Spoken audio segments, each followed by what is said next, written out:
दोस्तों, ये कहानी उस लड़के की है जो एसडीएम के पद पर चयन होकर कुछ सालों बाद जब वो अपने गांव वापस लौटता है, तो गांव की हालत और वहां की व्यवस्था तथा गांव के लोगों की दिनचर्या देखकर वही गांव की मिट्टी पर बैठकर रोने लगता है। उसे चिंता खाए जा रही थी कि सभी गांव में विकास की योजनाएं आई, मगर उसका गांव इतने पीछे क्यों रह गया। आखिर एसडीएम साहब के गांव की हालत का जिम्मेदार कौन था? आइए जानते हैं पूरी कहानी इस वीडियो में। लेकिन दोस्तों, कहानी में आगे बढ़ने से पहले बस आपसे एक ही निवेदन करती हूँ कि अगर आप हमारे चैनल पर नए हो तो चैनल को सब्सक्राइब कर लीजिए और वीडियो को भी एक लाइक कर दीजिए। दोस्तों, दुर्गेश मिश्रा नाम का एक लड़का जिसका जन्म बहुत ही संपन्न परिवार में हुआ था। उसके पिता एक बहुत ईमानदार और सामाजिक व्यक्ति थे। उनके पास धन बहुत ज्यादा था, मगर उनके अंदर घमंड नाम की कोई चीज नहीं थी। और दुर्गेश की माँ एक गृहिणी थी। दुर्गेश के पिता और वो दोनों ही बचपन से अपने गांव की मिट्टी से जुड़े हुए थे। जहां पर दुर्गेश के पिता के लिए खेती की हरियाली और गांव के लोग उनके जीवन का हिस्सा थे, वहीं अपने पिताजी के नक्शे कदम पर दुर्गेश भी चल रहा था। अब दुर्गेश के पिता अपने गांव के विकास के लिए चिंतित रहते थे और धीरे धीरे दुर्गेश ने 10वीं भी पास कर ली। दुर्गेश के पिता ने उसे पढ़ाई के लिए शहर भेजने का निर्णय लिया था, ताकि वो अपनी पढ़ाई पूरी कर सके और भविष्य में एक सफल इंसान बन सके। शहर में जाकर दुर्गेश ने अपनी पढ़ाई में उत्कृष्टता हासिल किया और उसकी कड़ी और मेहनत लगन के कारण उनका चयन एक एसडीएम के पद के लिए हो गया था। दुर्गेश को याद था कि किस तरह से गांव की मिट्टी और वहां के लोग उसे अपने बेटे की तरह प्यार करते थे। इसलिए दुर्गेश गांव के प्रति खुद को कर्जदार समझता था। दुर्गेश का जीवन अब पूरी तरह से बदल चुका था। जहां शहर की चकाचौंध में उनकी पहचान एक बड़े अधिकारी की थी, लेकिन गांव के प्रति स्नेह और लोगों का प्यार के लिए चिंता हमेशा बनी रहती थी। कहते हैं कहीं भी लोग रहे, वहां कितनी भी सुख सुविधा क्यों ना हो जाए, मगर गांव की याद किसी को भी नहीं छोड़ती।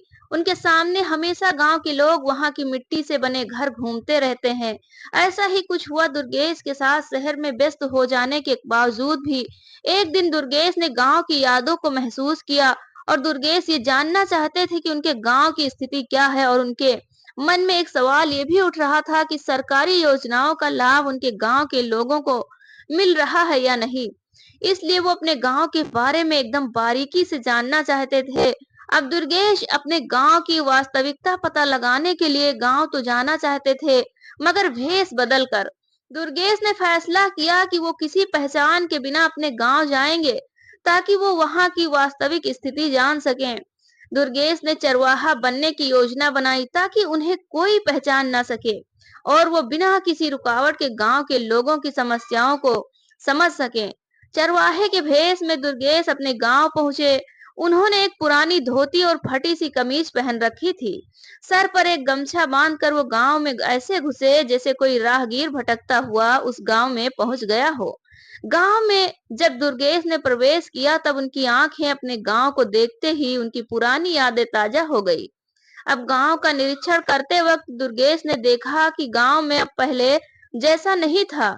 जब वो उस गांव को छोड़कर शहर गए थे, जिस गांव में वहां पहले हरियाली हुआ करती थी, अब वहां सूखे और बंजर खेत थे। गांव के लोग थके हारे, निराश और उनके चेहरे पर मायूसी दिख रही थी। दुर्गेश का दिल ये सब देखकर भारी हो गया और वो एक जगह जमीन पर बैठकर रोने लगे। गांव में टहलते वक्त सबसे पहले दुर्गेश की मुलाकात लखन काका से हुई। लखन काका दुर्गेश के बचपन के दिनों में उनके परिवार के काफी करीब थे, लेकिन इस समय उनके चेहरे पर बुढ़ापा साफ दिख रहा था और उनकी तबीयत भी कुछ ठीक नहीं लग रही थी। लखन काका के चेहरे पर उदासी छाई हुई थी। दुर्गेश एक चरवाहे के रूप में थे, इसलिए लखन काका उन्हें पहचान नहीं पाए। अब दुर्गेश लखन काका के पास बैठकर बातें करने लगते हैं और बातचीत के दौरान उनको पता चला कि गांव में पानी की समस्या बहुत ही जटिल हो चुकी है। जो तालाब और कुएं पहले पानी से लबालब भरे रहते थे, आज वही सूख चुके हैं और गांव के लोग पानी लेने के लिए घंटों दूर दूसरे गांव में जाते हैं, क्योंकि पानी की समस्या उन्हें मजबूर कर रही थी। लखन काका की बात सुनकर दुर्गेश के दिल में गहरा दर्द हुआ लखन काका से बात करने के बाद दुर्गेश जब गांव में टहलने के लिए निकलते हैं, तो उनकी आंखों के सामने ऐसा नजारा था जो कभी उन्हें सपनों में भी नहीं सोचा था। वो पेड़ के नीचे गांव के सभी बच्चे खेल रहे थे और कुछ बच्चे तो पेड़ की आड़ में बैठकर शराब भी पी रहे थे। ये सब देखकर एसडीएम साहब दंग रह गए। तब दुर्गेश ने गांव के कुछ बच्चों से बात की तो उन्हें पता चला कि गांव का सरकारी स्कूल पिछले कई महीनों से बंद पड़ा है। वहां पर कभी भी शिक्षक नहीं आते और बच्चों की पढ़ाई लिखाई पूरी तरह से बंद हो चुकी है। बच्चों की बात सुनकर एसडीएम साहब को अपने बचपन के दिन याद आ गए, क्योंकि उन्होंने इसी गांव के सरकारी स्कूल में अपनी पढ़ाई पूरी की थी। दुर्गेश फिर से लखन काका के पास जाते हैं और कहते हैं कि काका, गांव में और क्या-क्या समस्याएं हैं। तब लखन काका कहते हैं गांव में कोई स्वास्थ्य सुविधा भी नहीं है और उन्होंने बताया कि गांव के लोग बीमारियों से जूझ रहे हैं, लेकिन इलाज के लिए उन्हें शहर जाना पड़ता है, जो कई किलोमीटर दूर है। कितनी बार तो ऐसा हुआ है कि यहाँ के लोगों को समय पर इलाज न होने के कारण घर में ही दम तोड़ देते हैं। और दुर्गेश को लखन काका ये भी बताते हैं कि गांव के गरीब लोग भुखमरी का शिकार हो चुके हैं। गांव में कितने ऐसे परिवार भी थे जिनके पास दो वक्त की रोटी जुटाने के लिए कोई साधन और विकल्प नहीं था। बच्चों को सही ढंग से खाना न मिलने की वजह से लोग कुपोषण का शिकार हो चुके हैं और महिलाओं के लिए कोई स्वास्थ्य योजनाओं के न होने के कारण महिलाएं भी शारीरिक रूप से कमजोर हो चुकी थी। गांव की ऐसी दुर्दशा देखकर दुर्गेश का दिमाग ही काम नहीं कर रहा था कि क्या करे क्या ना करे। वो सोच रहे थे कि 7 सालों में हमारा गांव इतनी बुरी स्थिति में कैसे जा सकता है।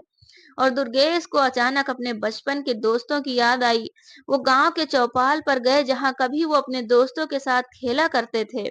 वहां उन्होंने अपने कुछ पुराने दोस्तों को देखा जो बेहद कमजोर और बीमार हो चुके थे। उन्हें देखकर एसडीएम की आंखों में आंसू आ गए। गांव की महिलाएं और बुजुर्ग अपने बच्चों को शहर भेजने के लिए मजबूर थे, ताकि वहां से कुछ पैसे कमाकर वापस भेज सकें। ये सब देखकर कि उनके गांव में खुशी की जगह अब हताशा और उदासी ने ले ली है। गांव के कुछ युवा जो अभी गांव में थे, वो निराश है। उनके पास कोई रोजगार नहीं था और ना ही कोई अवसर। वो दिन रात खाली बैठे रहते और भविष्य के बारे में सोच सोच कर हताश हो जाते। दुर्गेश ने गांव की दुर्दशा को अपनी आंखों से देखा तो उनका दिल दर्द से भर गया। उन्होंने सोचा कि वो एक एसडीएम है, लेकिन उनके अपने गांव की स्थिति ऐसी है तो बाकी जगह की क्या हालत होगी। उनकी आंखों से आंसू छलक पड़े। गांव में रोजगार की भारी कमी थी। लोग कृषि पर निर्भर थे, लेकिन सुख और अन्य समस्याओं ने खेती को लगभग समाप्त कर दिया था। गांव के अधिकांश परिवार कर्ज में डूब चुके थे और साहूकारों से उधार लेकर जैसे तैसे अपनी जिंदगी बिता रहे थे। जब दुर्गेश गांव के लोगों से सरकारी योजनाओं के बारे में पूछने का मन बनाते हैं, कुछ गांव वाले पेड़ के नीचे बैठे हुए थे। तब दुर्गेश उनके पास जाकर सरकारी योजनाओं के बारे में बारीकी से पूछने लगे। कुछ गांव के लोग उन्हें कहने लगे, बेटा, कोई योजना जब सरकार देती है तो हमारे गांव तक वो पहुंचता ही नहीं और जो भी योजनाएं आती हैं वो भ्रष्टाचार की भेंट चढ़ जाती हैं। गांव के सरपंच और स्थानीय अधिकारियों की मिली भगत से सारा पैसा गायब कर लिया जाता है। और दुर्गेश ने गांव की कुछ महिलाओं से बात की तो महिलाएं उनके पैर पकड़कर रोने लगी। वो पूछते हैं, आखिर क्या हुआ, आप लोग कुछ कहती क्यों नहीं। तब वो कहने लगी कि हमें रोजाना पानी भरने और लकड़ी लाने के लिए कई किलोमीटर दूर चलना पड़ता है। इस काम में उन्हें सारा दिन लग जाता है, फिर भी उनके पास पर्याप्त पानी नहीं होता और गांव के बच्चे खेल कूद और शिक्षा से वंचित हैं। दुर्गेश ने अपनी आंखों से देखा कि बच्चे कुपोषण के शिकार और कमजोर हो चुके थे। उनके चेहरे पर मासूमियत थी, लेकिन उनके पेट भूख से सिकुड़े हुए थे। इस दृश्य ने एसडीएम जी को भीतर तक हिला दिया। तब लखन काका कहते हैं कि अब वो किसी से कोई भी उम्मीद नहीं रखते और कहते हैं, बेटा, अब तो भगवान का ही सहारा है। हम जैसे तैसे करके अपनी जिंदगी काट रहे हैं। ये बात सुनकर दुर्गेश का दिल और भी टूट गया। वो अपने आप से सवाल करने लगे कि वो एक अधिकारी होते हुए भी अपने गांव के लोगों के लिए क्या कर पाए हैं। उन्होंने खुद को दोषी महसूस किया कि वो अपने गांव की मदद के लिए अभी तक कुछ नहीं कर पाए। तब दुर्गेश को ये समझ में आ गया कि गांव में असली समस्या भ्रष्टाचार और अव्यवस्था है। सरकारी योजनाएं केवल कागजों में रह गई हैं और लोग बुनियादी सुविधाओं से भी वंचित हैं। तब दुर्गेश ने एक दिन गांव के युवाओं से बात करने के लिए विचार बनाते हैं और कुछ युवाओं के बीच जाते हैं। कहते हैं, तुम लोग पढ़ाई करने नहीं जाते क्या? तो लोग कहते हैं, हम लोग 12वीं पास कर चुके हैं, मगर हमारे गांव की तरफ युवाओं के प्रति कोई भी ध्यान नहीं देता। और कहते हैं कि हम लोग एक बार सरकारी कार्यालय भी गए थे कि क्या पता हमारी समस्या का कोई हल निकल सके, मगर उन्होंने हमारी बात तक नहीं सुनी। और जब हम उनके खिलाफ आवाज उठाने लगे तो उन्होंने हमें बुरी तरह से पीटा और भगा दिया। कुछ दिन तक तो हम लोग जेल में बंद थे और आगे हम क्या करें? हमारा कोई भविष्य ही नहीं दिख रहा है। हम लोग प्रशासन और सरकार से पूरी उम्मीद खो चुके हैं। गांव में छोटे से लेकर बड़े तक, महिला से लेकर पुरुष, बुजुर्ग सभी से बात करने के बाद, सभी जानकारी लेने के बाद दुर्गेश ने गांव के सरपंच से मुलाकात की। सरपंच से बात करते वक्त सरपंच ने दुर्गेश को सामान्य चरवाहा समझकर उनसे बुरी तरह से बात की और उन्हें गांव की स्थिति से दूर रहने को कहा। अपने गांव से धक्का देकर बाहर निकाल दिया। सरपंच का ऐसा बर्ताव देखकर उसकी बदमाशी और भ्रष्टाचारी दुर्गेश की आंखों के सामने स्पष्ट हो गई। दुर्गेश ने महसूस किया कि गांव के विकास में सबसे बड़ा भ्रष्टाचार है सरकारी योजनाओं का पैसा गांव तक पहुंचने से पहले ही अधिकारियों और नेताओं की जेब में चला जाता था। ये जानकर दुर्गेश जी का खून खौलने लगा। उसने चरवाहे के रूप में गांव वालों से गहरी बातचीत की। उन्होंने देखा कि लोग अभी भी किसी चमत्कार की उम्मीद कर रहे हैं। वो चाहते हैं कि कोई उनकी सुने और उनकी समस्याओं का हल निकालने आए। दुर्गेश ने निर्णय लिया कि वो अब इस हालत को बदल कर रहेंगे। उन्होंने ठान लिया कि वो गांव में ही रहकर बिना अपनी पहचान बताए धीरे धीरे बदलाव लाने की कोशिश करेंगे। वो गांव की समस्याओं को गहराई से समझने के बाद ही कोई ठोस कदम उठाना चाहते थे। दुर्गेश ने कुछ दिनों तक गांव में रहना तय किया। वो गांव के ही एक पुरानी झोपड़ी में रहने लगे, जहां से वो गांव की समस्याओं को करीब से देख सकते थे। एक दिन उन्होंने अपने माता पिता से मिलने का सोचा और तब वो अपने घर की ओर जाते हैं तो देखते हैं कि उनके घर में अब कोई और रह रहा था। तब उनसे जाकर पूछते हैं कि यहाँ दो लोग रहते थे और ये घर किसी और का है, तो उस घर के लोग कहाँ हैं? तो कहते हैं, बेटा, दुनिया में अभी भी इंसानियत मरी नहीं है, उनका त्याग हम लोगों ने अपनी आंखों से देखा है।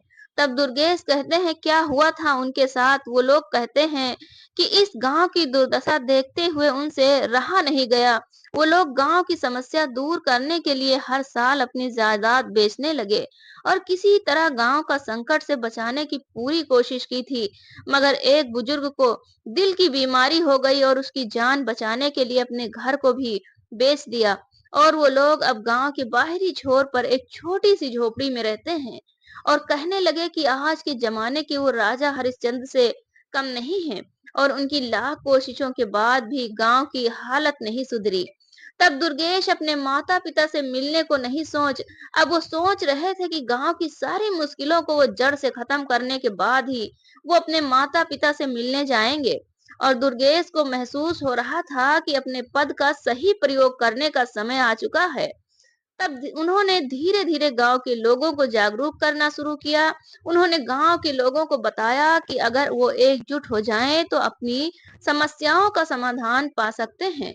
उन्हें सरकारी योजनाओं का लाभ उठाने के लिए संगठित होना होगा। दुर्गेश ने अपनी स्थिति का फायदा उठाकर गांव के विकास के लिए आई सरकारी योजनाओं की जांच शुरू की। उन्होंने देखा कि किस तरह से अधिकारियों और गांव के सरपंच ने योजनाओं का पैसा गबन कर लिया था।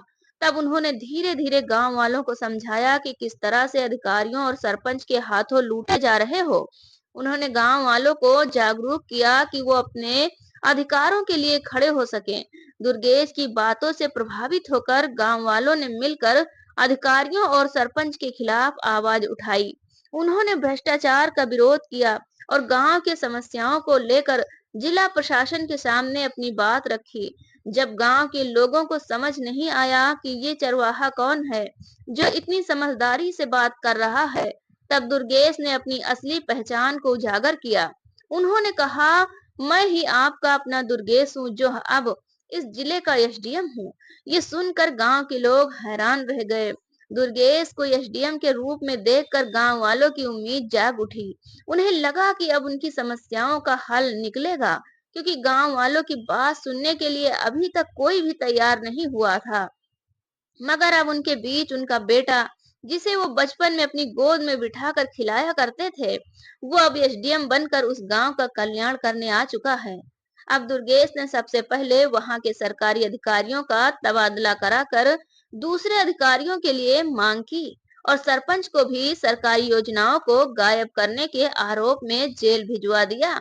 उसके बाद दुर्गेश ने एक एक करके उनके जिले के जितने भी गांव थे, सभी गांव को बारीकी से निरीक्षण करते हुए उन्होंने अपने गांव से लेकर सभी गांव में सबसे पहले बच्चों को अच्छी शिक्षा मिल सके, उसके लिए सरकारी स्कूलों में पर्याप्त शिक्षकों की व्यवस्था की।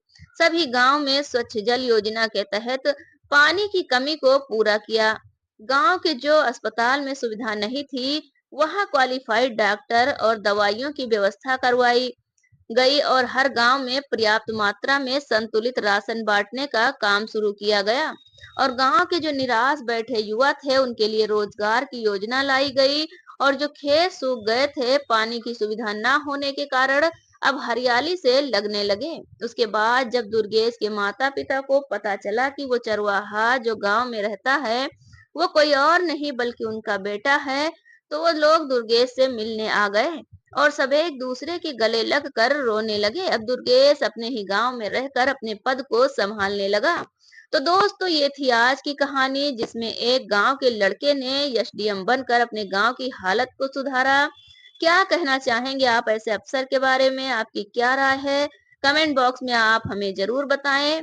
अगर आपको वीडियो जरा भी पसंद आई हो तो वीडियो को एक लाइक और चैनल को सब्सक्राइब कर लीजिए। मिलते हैं फिर से किसी नई और इंटरेस्टिंग कहानी के साथ। तब तक के लिए धन्यवाद। जय हिंद, जय भारत।